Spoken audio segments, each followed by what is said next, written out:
Selamat sore semua yang ada di Rotterdam. Videonya tolong. Iya. Oh ya. Usia gedung gereja yang kami pakai sekarang itu 175 tahun. Recording in progress.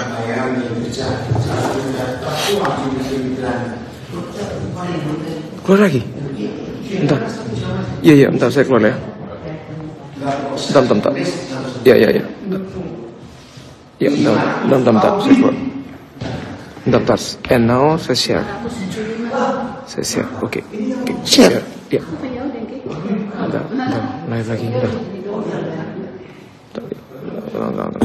Nyala lagi. Ya. Oke. Puji Tuhan, terima kasih Pak Jeffrey dan semua Tuhan yang mengundang saya untuk berbagi sore hari ini di Rotterdam dan di Indonesia sudah malam untuk belajar firman Tuhan. Ya. Siap ya.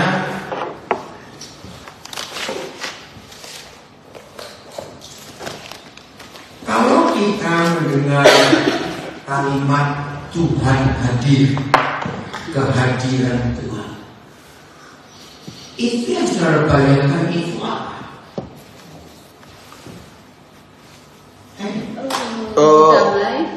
Damai, Suasana hikmat.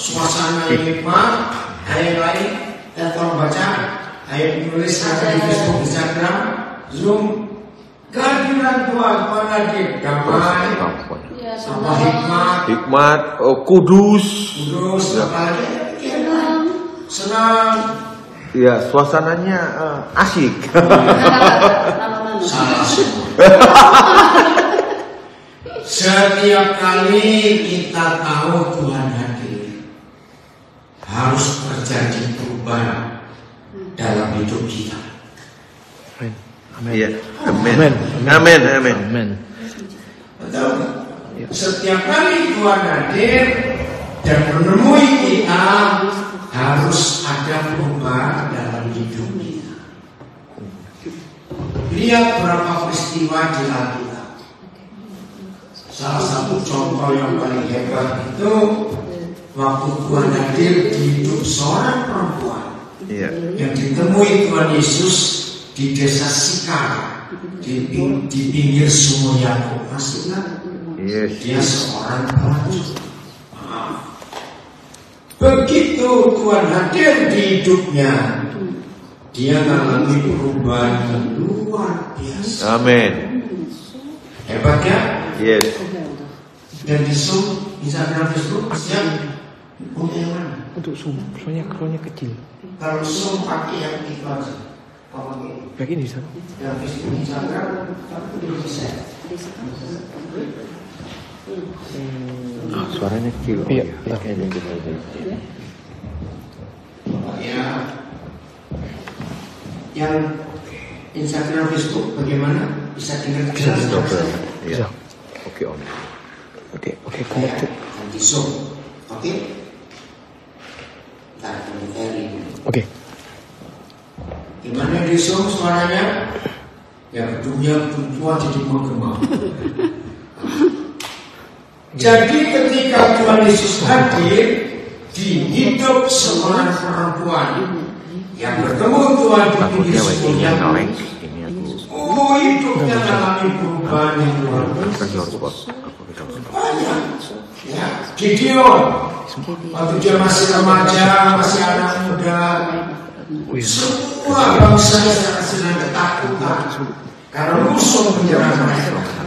Lalu Gideon sembunyi, ya karena takut. Harusnya dia itu ngirit gandum di tempat yang terbuka, tapi karena ketakutan dia mengurus gandum itu di tempat tertutup, tempat pemerasan anggur, supaya tidak ketangkap oleh musuh. Tuhan hadir dalam hidup Gideon dan dia mengalami perubahan dari seorang penakut menjadi pemberani. Amin. Ya. Banyak kisah-kisah lain yang kita temui dalam perjanjian lama maupun perjanjian baru. Kalau Tuhan hadir, hidup seseorang Berubah. Amin.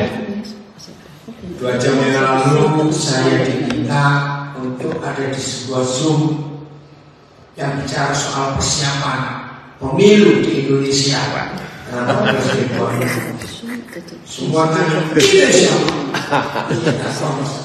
Saya bilang, milih nomor 4. Yuk nomor 4. Cuma ada 3 calon.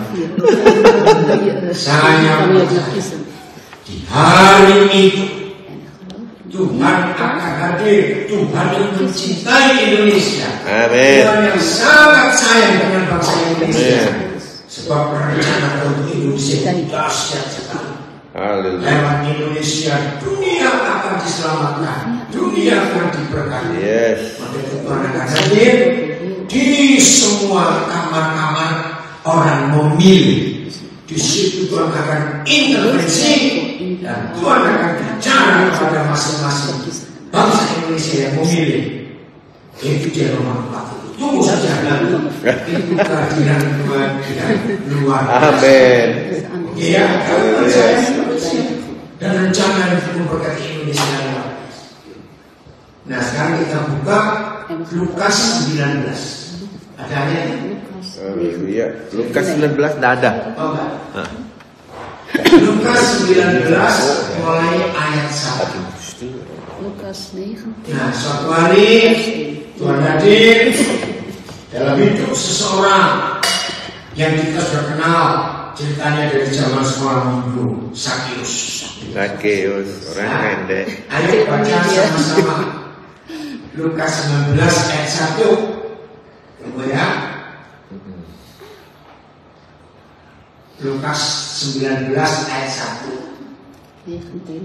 Baca sama-sama. 1, 2, 3. Yesus masuk ke kota Yeriko. Lukas 19 ayat 1. Yang bahasa Belanda mau baca silakan juga. Tunggu, ayo supaya Lukas 19 ayat 1. Keren. Kalau Tuhan hadir itu harus ada perubahan dalam hidup kita. Udah, 1, 2, 3. Yesus masuk ke Yeriko dan jalan terus melintasi kota itu. Di situ ada seorang bernama Sakeus. Iya.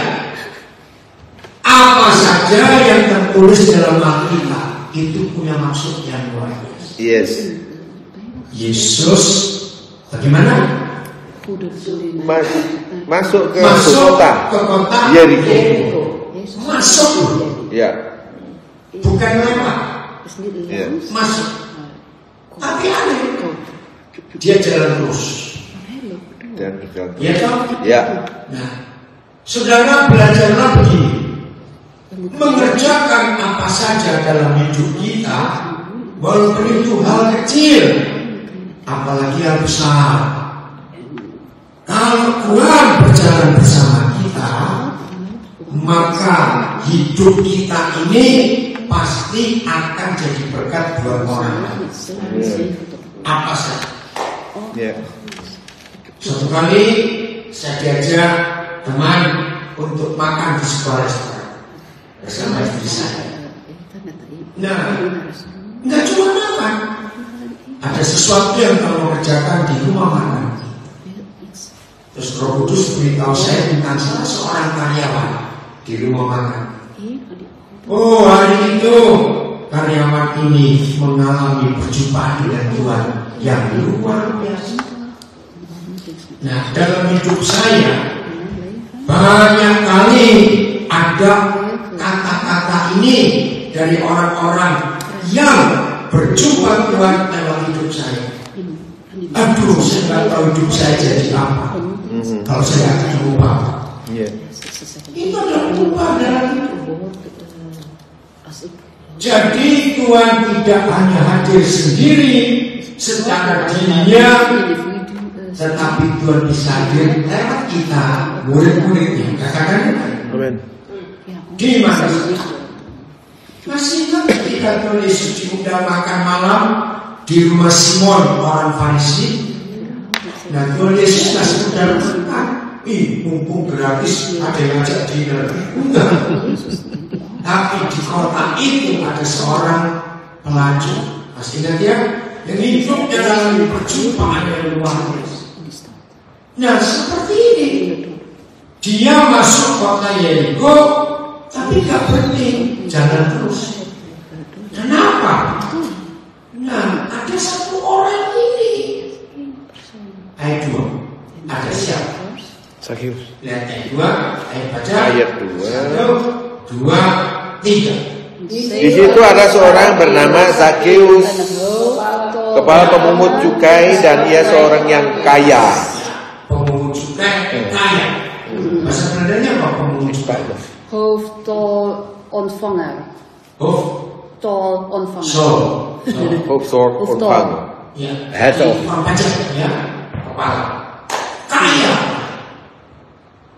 Saudara perhatikan.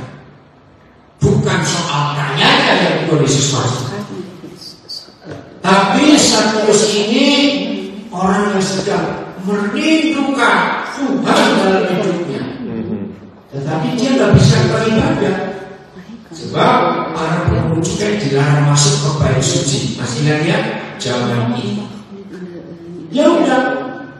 Nah, tidak ada orang yang tahu kalau dia lagi merindukan Tuhan dalam hidupnya. Tapi cerita hatinya Tuhan yang tahu. Ketiga, 1, 2, 3. Ia berusaha untuk melihat orang apakah Yesus itu. Nah, keren ya. Nah, coba Fani lihat bahasa Belandanya. Ini tulisan aneh. Saya dulu pikir masalah. Sakyus ingin tahu Yesus itu orang apakah, kok bukan siapakah. Bahasa Belandanya pakai apa? Probeerde Jezus te zien te krijgen.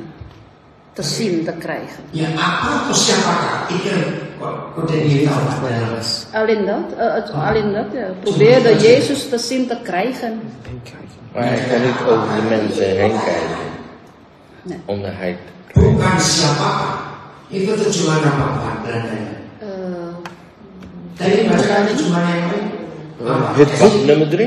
Nee, Ini hip-hop, iya. Probeerde Yesus ini apa? Kalau Kalau di hip-hop. bahasa Indonesia. Oh, bahasa Indonesia. Ya baca nggak tahu. Orang apakah Bentar, Filipus. Yesus itu? Oh, Ada? enggak ada. Oh, Orang apakah? Ada tujuan lain. terjemah untuk melihat. Di Zoom. ITSI dia ingin melihat Filipus. siapa itu Yesus. Siapa Itu Yesus. Ya, nggak ada kata apakah. Iya. Ya. Pertanyaannya. Siapa itu Yesus? Sebenarnya gimana sama semuanya nggak ada. Enggak. Tentang sesuatu. Nee. Nah, saudara, kalau kita melihat pertanyaan satu sini aneh sekali. Jezus. Walaupun dia perlu tanda tanya di hidupnya tentang Yesus, karena di masa itu, pasti gempa di Israel. Mana-mana orang ngomongin tentang Yesus. Nah, saya mesti tahu orang apakah, model apakah Yesus ini. Kayak empat. 1, 2, 3. Maka berlarilah ia mendahului orang banyak, lalu memanjat pohon ara untuk melihat Yesus. Nah, jadi dia lari-lari mendahului orang banyak. Karena kan dia kayak dia tahu. Terus dia cari pohon yang agak tinggi supaya dia bisa melihat orang macam apakah Yesus itu. Ayat 5. 1, setelah dia bertengger, dia nangkring di atas pohon itu. 1, 2, 3. Toen Jezus daar langs kwam, Itu keek hij omhoog. dan berkata, Sakyus, segeralah Kom turun. vlug uit de boot, want ik moet vandaag in Segera turun, uw sebab hari ini huis. aku harus menumpang di rumah. Oke, ini keren sekali. Itu Bapak kita di surga. Ingat ya, Yesus sudah masuk Yeriko, tapi nggak mampir, nggak buat apa-apa, terus dia jalan terus. Jalan nggak tahu mau kemana, nggak disebut. Ada orang yang merindukan Tuhan. Walaupun orang ini sangat disukai oleh para tokoh agama, ya orang-orang Farisi, imam-imam, wali Taurat, nggak suka melihat pemulung juga, sebab mereka dianggap antek-antek kerajaan Roma zaman ini. Tapi Zakheus melindung. Siapa orang ini? Sekarang bayangkan, kira-kira dalam rombongan orang banyak hari ini, mereka fokus ke Yesus atau ke Zakheus? Ke Yesus. Jauh. Mereka fokusnya ke Yesus atau ke Zakheus? Yesus. Jelas Yesus. Ya. Bahkan Zakheus itu nggak akan diperhatikan sama sekali. Apalagi orang-orang tak suka dengan tukang pajak ini. Iya. Ya. Tapi lihat Tuhan Yesus. Iya, memperhatikan. Luar biasa. Kenapa, Pak? Nih Jeffrey kayak nyari yang vertaling yang Oh, lebih. nggak apa-apa nanti aja. Nggak apa-apa aja nanti saja. Ya. Oke, dengan ini konteks sekali. Dan di rumah ayo belajar. Apalagi yang sedang jadi guru selama minggu, ini perlu tahu. Yesus jalan terus. Tiba-tiba di ayat 5 Yesus stop. Iya. Iya. Yesus tuh. Aneh kan? Aneh. Aneh. Iya. Kenapa? Kalau saya misalnya jalan, saya cari warung minum es. Stopnya. Betul nggak? Iya. Atau beli sesuatu. Ini Yesus stop. Pas di bawah pohon, Zakheus bertanya. Ini coba baik. Ayo, semua kita jadi Zakheus. Yesus kenal nggak yang namanya Zakheus? Tidak tahu. Loh, secara manusia, Yesus kenal nggak? Enggak. Orang aja nggak suka Zakheus. Nah, sekarang bayangkan kalau kita ini Zakheus. Sudah lama ingin ketemu Tuhan. Wah, hari itu Tuhan masuk ke kota kita. Waduh, ingin tahu ini bagaimana. Tapi kita beda. Pasti nggak akan kelihatan di Yesus. Pergi ke cuma lihat perutnya orang-orang. Begitu dia dari pohon naik sekarang, ini luar biasa. Kerinduan seseorang untuk mencari Tuhan itu mampu menggetarkan surga. Iya. Saya ulangi, kerinduan seorang manusia berdosa, tapi hatinya rindu mencari Tuhan, surga kesetrum istilahnya. Iya. Betul tidak? Iya. Ini orang nggak tahu apa-apa tentang Yesus, maka dia ingin tahu Yesus kok secara manusia. Ayo, kalau kita Zakheus, begitu kita lihat, oh ini tuh orangnya, terus pas yang kita cari ada di bawah kita berdiri, dan kita bertanya, senang nggak? Senang. Ini tuh orang, luar biasa. Nah kalau saya Zakheus, saya jatuh. Kenapa? Ini orang nggak tanya namamu siapa, langsung manggil Zakheus. Turun. Tahu dari mana? Wow. Tahu dari mana? Ya. Ngerti nggak maksud saya? Iya. Luar biasa. Ini loh kasih sayang Tuhan kepada manusia. Ya. Mereka masih fanatik yang dengan doktrin gereja. Hati-hati. Kemarin dalam perjalanan kami yang bertiga dari Delok ke Selan, ya, terus di dalam mobil ada diskusi. Natal yang lalu 2 Desember, ya ternyata waktu saya khotbah di Natalnya Sion itu, ada orang Kristen yang saya tahu dia sangat setia melayani, aktifnya luar biasa. Ternyata dia marah dan tak suka dengan khotbah saya yang mengatakan keluarkan Yesus dari kekristenan, maka orang di dunia akan percaya dia. Lo betul tidak? Iya. Selama maaf, saudara ketemu orang Islam, ketemu orang Hindu, ketemu orang Buddha, langsung ngomong, mau dengar nggak cerita tentang Yesus? Nolak. Iya. Ngapain kamu cerita tentang Yesus? Iya. Kamu tahu sudah punya agama. Ini loh saudara.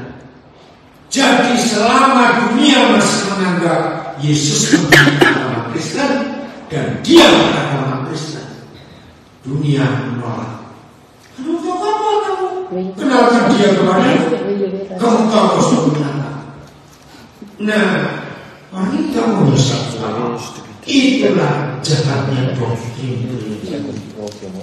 Jadi Tuhan Yesus bukan orang Kristen dan dia bukan pendiri agama Kristen.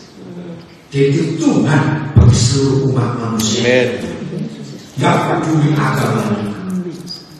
Nah, Sakeus ini mencari itu. Jadi kira-kira kalau saudara Sakeus jatuh dipanggil namanya perdagangan. Iya, kaget. Turunlah. Aku mau makan, mau mampir di rumah. Terus ayat 6 ya. Ayat 6. Baca. 1, 2, 3. Lalu Sakeus segera turun dan menerima Yesus dengan sukacita. Wajar nggak? Wajar. Langsung turun. Ke rumah. Iya. Wih, menerima dengan sukacita.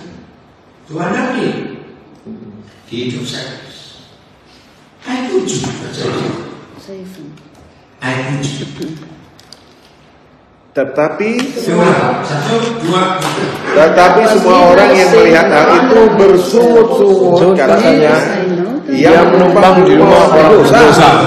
Ini orang Iya, yang hobinya suka menghakimi orang lain. orang Iya. menganggap diri benar. Sikap terus, ngeri. Ya.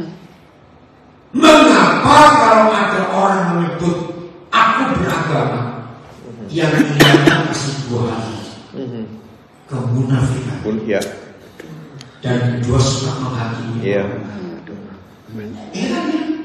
Begitu ada orang berkata aku beragama, langsung dua dipuji. Dan ini buktinya. Orang-orang beragama ini dia masih nggak tahu siapa orang yang dia tumpang sekarang ini. Itu terjadi sampai hari ini. Maka itu jangan bangga disebut orang Kristen. Enggak. Lebih baik disebut murid Yesus atau anak Tuhan. Karena itu lebih sentral. Itu lebih Tuhan rindukan atas kehidupan kita. Nah, jadi Tuhan Yesus tak pusing dengan orang berdosa atau tidak. Masih ingat dia berkata, yang perlu dokter orang sakit atau orang sehat? Sakit. Nah, orang sehat loh. Ya. Orang sakit yang perlu dokter. Orang sehat tak perlu dokter. Orang sakit. Nah, orang beragama itu merasa suci, merasa sehat, jadi tak perlu Tuhan Yesus. Ayat 8. Tetapi Sakeus berdiri, 2, 3. Tetapi Sakeus berdiri dan berkata kepada Tuhan, Tuhan, setengah dari milikku akan kuberikan kepada orang miskin, dan sekiranya ada sesuatu yang seperas dari seorang, akan kukembalikan 4 kali lipat. Saudara, inilah dampak kehadiran Tuhan dalam hidup Sakeus, yaitu pertobatan. Katakan Amin. bertobat. Jadi yang Tuhan nilai, yang Tuhan minta dari hidup kita, bukan berapa rajin kita ke gereja. Yang Tuhan nilai, yang Tuhan minta dari hidup kita, bukan berapa rajin kita berdoa setiap hari berapa jam. Yang Tuhan minta dan Tuhan cari dari hidup kita, perubahan apa dalam hidup ini setelah kita bertemu dengan Dia. Perubahan itu yang lebih penting. Nah, ayo kita lihat secara tulisan Lukas. Yesus khotbah nggak di rumah Sakeus? Ayo, khotbah nggak di rumah Sakeus? Iya. Enggak di surga. Enggak. Yesus berdoa. Enggak ditulis. Makan. Ikan ditulis. Aku mau makan. Iya, makan di rumah. Aku menumpang di rumah. Enggak ada khotbah. Enggak ada doa. Cuma makan. Tapi yang Maha Kudus lagi, itu yang merubah hidup kita. Jadi kalau saudara, apalagi orang-orang karismatik ini, ya maaf misalnya, kalau di gereja entah musiknya bagus, WL-nya bagus, lagunya bagus, terus merinding. Aku merinding semuanya. Saudara, kalau cuma merinding itu belum tentu Tuhan hadir. Malam-malam dalam kuburan juga merinding. Maaf, iya atau tidak? Iya. Merinding saja. Sekalian maka itu bukan itu yang penting Tuhan hadir merinding yang terusku pada nangis semuanya. Ada perubahan apa di hidup kita? Setelah sekian kali Tuhan hadir di hidup ini, luar biasa. Ingat Simon sebelum ganti nama Petrus, dia cuma lihat Tuhan hadir di hidupnya, dapat ikan begitu banyak. Lalu Lukas juga menulis, tersyukurlah Simon di depan Yesus. Lalu berkata, aku tinggalkan semua ini, aku ikut tenang. Bukan didoakan KKR, doakan apa tidak. Tuhan hadir melalui perubahan yang luar biasa. Nah, konsep ini harus ada di hidup kita sampai hari ini. Amin. Kalau Tuhan hadir di hidup kita, perubahan apa? Harusnya kita makin mengenal Dia sebagai Tuhan dan Bapa yang hebat. Tidak, makin mengenal Dia. Ini luar biasa Tuhan kita. Kalau kita betul-betul mengizinkan Dia hadir dan Dia merubah hidup kita. Bayangkan, gak ada khotbah, gak ada doa, tidak ada nasihat, gak ada teguran untuk saya. Tadi senegur gak tentang kejahatannya? Cuma makan. Tapi dia bisa mengalami perubahan yang luar biasa. Maaf, biasanya begitu tukang pajak jangan tersebut. Suka nipu orang. Sampai dia berkata, kalau aku pernah menipu orang, kembalikannya tidak 100%, 50%, 4 kali lipat, 400%. Enggak ada apa-apa.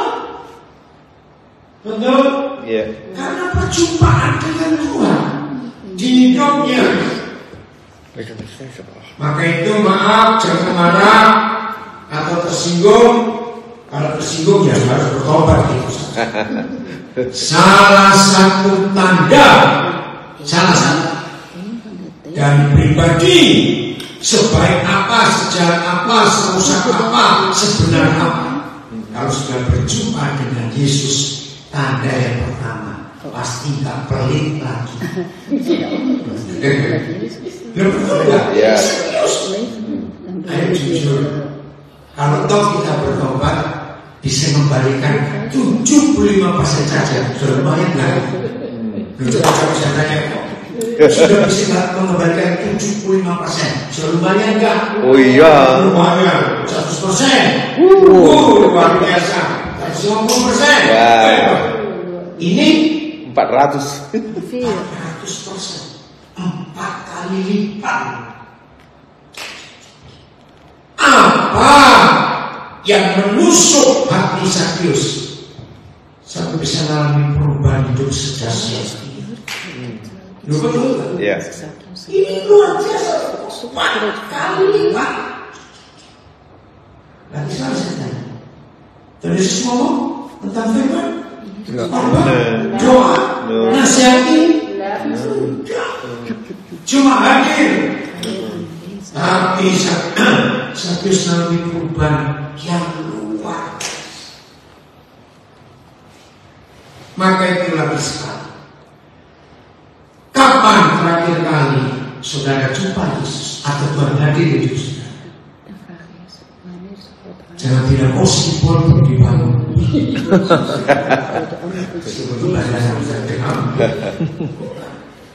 Kalau orang Surabaya, kapan Tuhan hadir di hidup saudara? Oh, itu kepala belum dibangun. Kalau saudara orang Jakarta ditanya kapan Tuhan Yesus hadir di hidup saudara? Oh, Monas belum jadi. Bukan itu. Sekali saja Tuhan hadir di hidup kita, percaya perubahan itu luar biasa. Amin. Amin. Jadi yang sudah sekian kali bersaksi, oh sudah di kepoknya itu saya merasa Tuhan hadir. Tidak lama sekali lagi, 2 minggu yang lalu, Tuhan hadir di hidup saya. Cek saja masih beli. Kalau dia masih beli, berarti bukan Tuhan yang lain. Siapa? Saya tahu.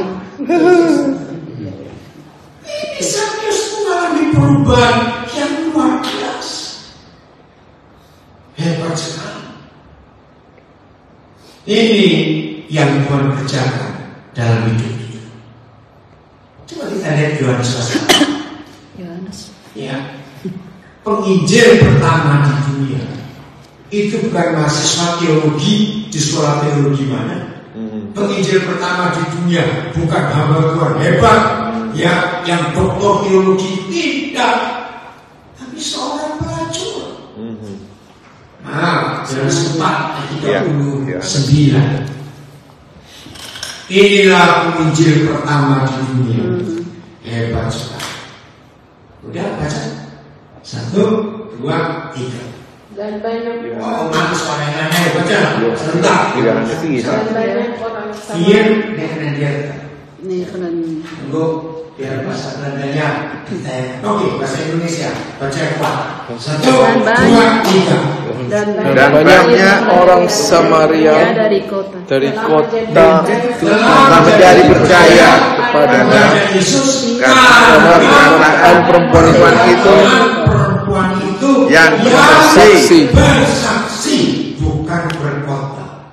Bersaksi tentang mengatakan kepadaku segala sesuatu yang telah diperbuat, tentang hidupnya dia yang dirubah, tentang segala sesuatu yang berbuat. Ini luar biasa. Coba nanti saudara yang di rumah sebelum tidur praktekkan dengan istri, suami, anak, kakak, adik, om, tante. Kisah ini saya pernah menghidupi dengan beberapa anak saya. Nggak sampai 15 menit. Perjumpaan perempuan ini dengan Yesus nggak sampai 15 menit. Tapi bisa mengalami perubahan yang luar biasa.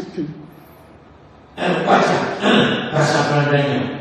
1, 2, 3. En velen de Samaritanen uit de stad geloofden in hem om het woord der vrouw die getuigde. Bukan apa, bukan preek. Getuigen, kesaksian, getuigen. Hij heeft mij gezegd alles wat ik gedaan heb. Yang aku buat, dia tunjukkan, dia bongkar habis. Nah, doktrin gereja merubah kata bersaksi menjadi berkhotbah. Karena kata saksi diganti khotbah, maka harus ada teologi. Iya, teologi. Karena khotbah itu hujan. Padahal bersaksi itu nggak perlu sekolah. Iya. Bersaksi itu hanya menceritakan ulang apa yang dialami, yang dilihat, yang didengar. Nggak lebih dari itu. Itu nggak perlu sekolah. Perjumpaan kita dengan Tuhan itu merubah hidup kita. Oke, seorang orang Belanda sebagai ilustrasi. Bisa nggak suatu hari saudara pergi ke mana ke pasar, ternyata saat yang sama raja saudara William Alexander ada di pasar yang sama. Ya bisa. Nah, akhirnya nggak sengaja saudara di satu bengkel dan raja saudara dari situ, otomatis kesorot TV. Iya. Masuk TV kan? Masuk. Teman-teman tanya nggak? Ngapain lu bisa coba kuning? Ada. Cuman lewat. Kebetulan. Ayo saya tanya, cerita itu habis 2 tahun. 2 tahun itu ceritanya. Enggak, seterusnya. Keren loh kamu. Bangga. Bisa belajar orang aja. Wih, Alexander kamu. Nanti nggak ilustrasi. Iya. Itu Tuhan lah. Lalu. Tapi geger. Ya. Saudara pasti bersaksi. Wih, begini loh kuning itu. Oh begini kuning itu. Begini begitu. Boleh gak dikatakan sok berenang? Iya. Iya. Oh jejeran di situ. Nah begitu pula di Indonesia. Jokowi Widodo ini yang merakyat. Ya kalau cukur aja di tukang cukur pinggir jalan. Jokowi ini sering makan di warung yang biasa. Jadi banyak orang yang tanpa sengaja. Itu ceritanya tak habis-habis. Nah kita kan jumpa Tuhan. Beda kan? Bisa ngomong dengan dia. Cintanya bisa? Enggak. Maka itu kesimpulan saya jangan marah. Kalau sampai ada di antara saudara yang berkata murid Yesus, anak Tuhan, tapi kok susah cerita tentang Tuhan, tapi pintar kalau ngomongin orang. Ada orang seperti itu? Ada. Banyak. Kenapa? Kalau ngomongin orang bahagia nggak habis-habis. Kalau ngomong tentang Tuhan, kok habis? Baru 3 menit, apa lagi? Berarti saudara belum jumpa Tuhan. Iya. Udah? Tanya. Siapa perempuan ini? Kita lihat dulu ayat 3. Pasal 4 Injil Yohanes. Ayat 3. Ya, baca. 1, 2, 3. Ia pun meninggalkan Yudea dan biar sempat mulai ayat 3. 1, 2, 3. Ia pun meninggalkan Yudea dan kembali lagi ke Galilea. 4. Ia harus melintasi daerah Samaria. Aneh kan? Iya. Yesus pun meninggalkan Yudea dan kembali lagi ke Galilea. Ingat, sampai hari ini wilayah itu sama. Gak ada rumah, gak ada pohon, gak ada warung es. Padang gurun gersang.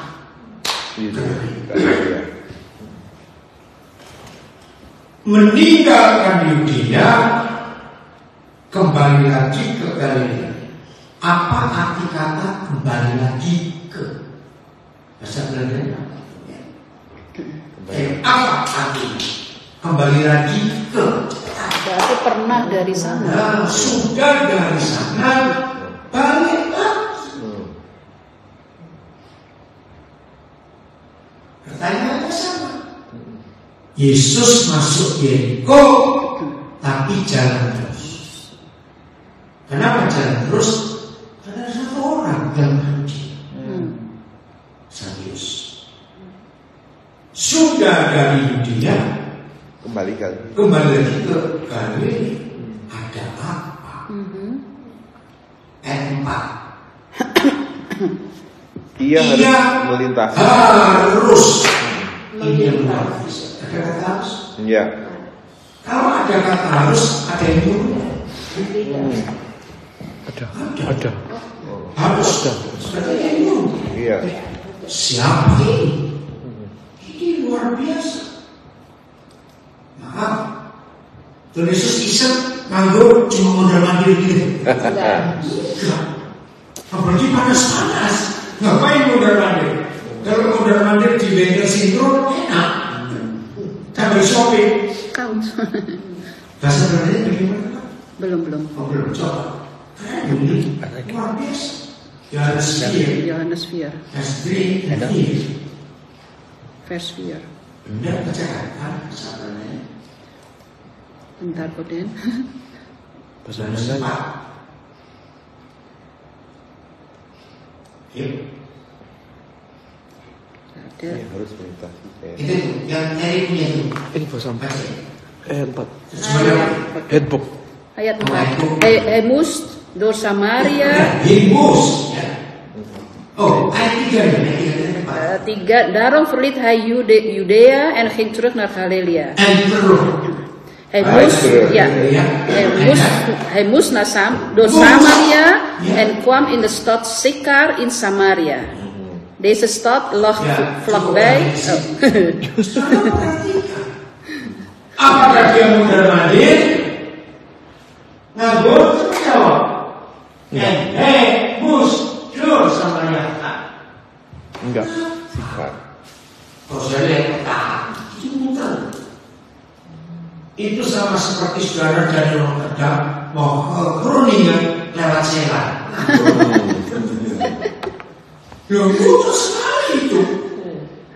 Ya toh, sama seperti orang Jakarta mau ke Bogor lewat Surabaya. Ada sesuatu yang Papa tahu. Siang itu ada orang yang memerlukan Yesus. Ayat 6, jam berapa? Di sana. Ayat 6. En aldaar was de Di fontein. situ terdapat sumur Yakub. En aldaar was de fontein. 6 hour noon. Yesus dan vermoeid zijn met de reis. Pukul 12 tengah hari. Nah, het was omtrent de 6e uur. Itu Yahudi yang terkenal. Tapi jam 12 siang. Panasnya. Tengah hari.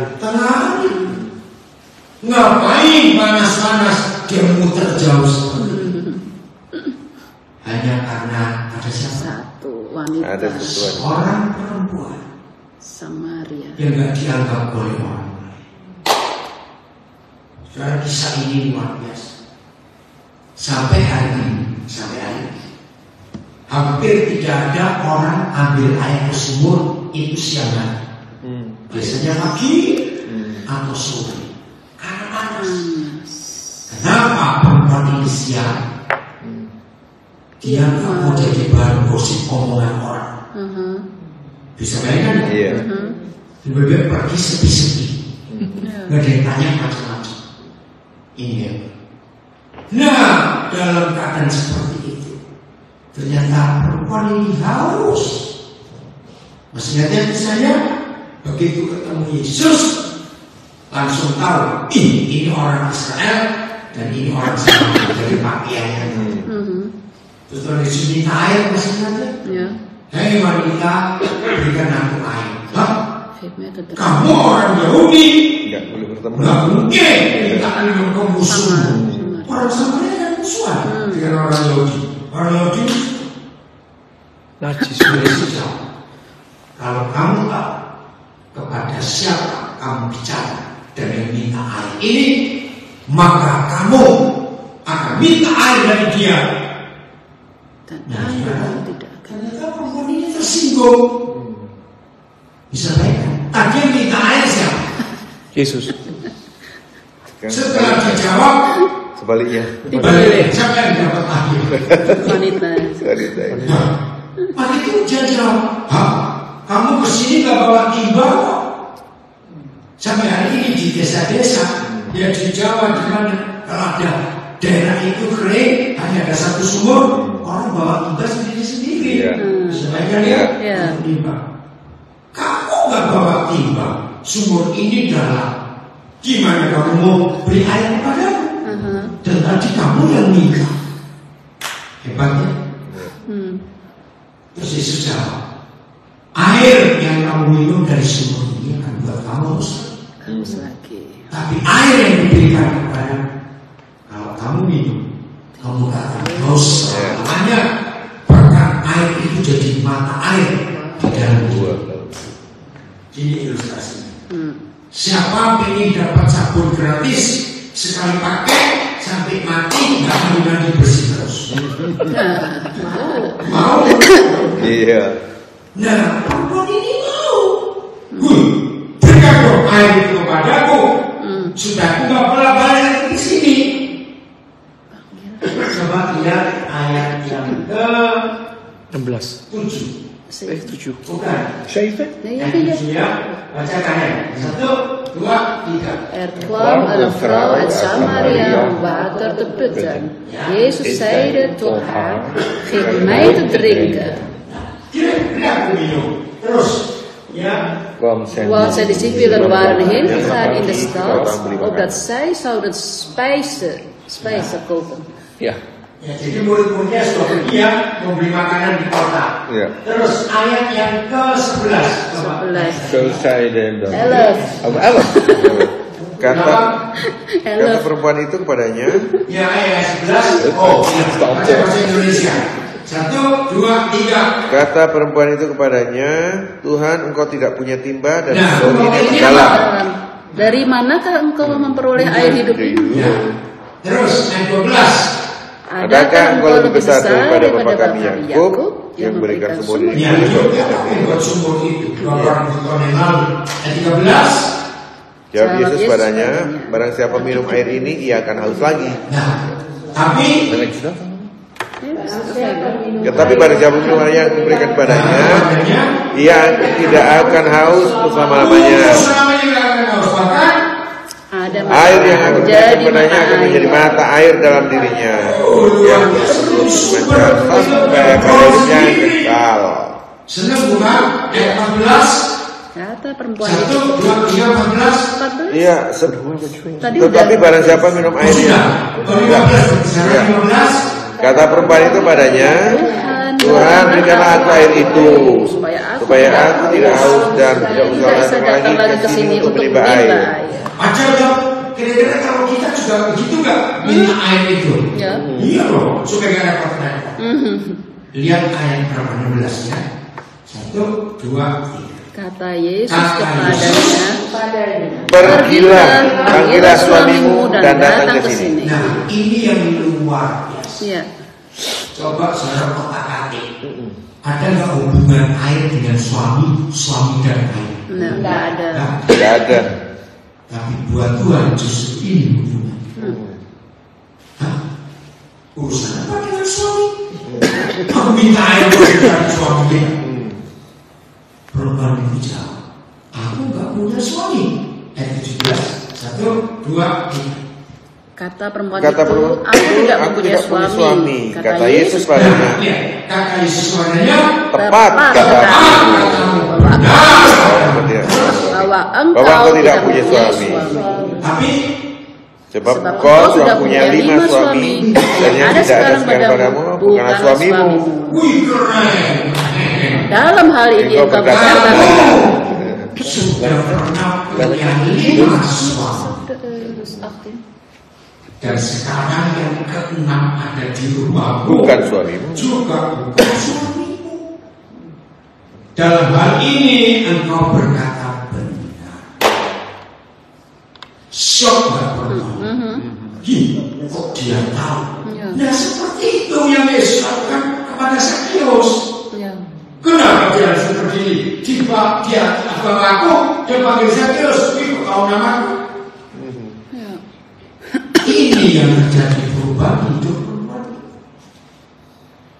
Berarti hubungan suami dengan air ini Cari terus. Akhirnya Yesus memberikan jawaban, solusi. Nah, ini yang saya coba peragakan dengan anak-anak saya berapa banyak tahun. Gak sampai 15 menit. Perjumpaan itu merubah hidup yang luar biasa. Akhirnya dia menjadi penginjil pertama di dunia. Maaf. Waktu perempuan ini berangkat dari rumahnya ke sumur ini, tetangga-tetangga melihat dia pelacur.